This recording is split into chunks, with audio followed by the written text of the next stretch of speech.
What a week for Manitoba Hydro. Now my concern in all of this is that the Tories are going to try and privatize Manitoba Hydro. We know the privatization script well here in Manitoba. First you deny, then you break up the corporation, then you manufacture crisis, and then finally you sell it off. It's what they did in the 90s.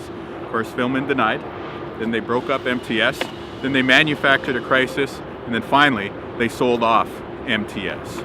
It's reminding me a lot of what's happened with Manitoba Hydro in the past week.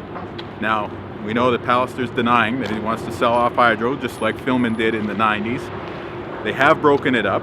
They moved PowerSmart into a separate Crown corporation. So, if Hydro was ever privatized, you wouldn't have to have that private utility look after those energy efficiency initiatives anymore. And then, this week, well, pretty huge crisis has unfolded.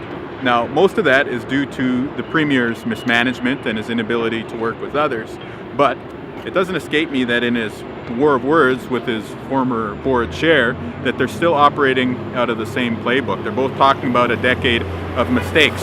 Now, that's wrong, by the way. We know that all the decisions Hydro has made over the years have gone through the Independent Public Utilities Board, and that the investments being made right now are so that we can have low rates going into the future for many years, and also to drive the economy.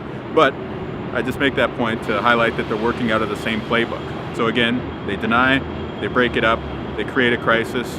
I'm wondering if selling it off isn't the next move that the Tories are trying to orchestrate here. Now that would be wrong if they privatized. What would happen is that the only people who would benefit would be a select few wealthy investors.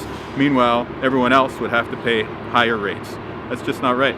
Manitoba Hydro is ours, and it should stay that way.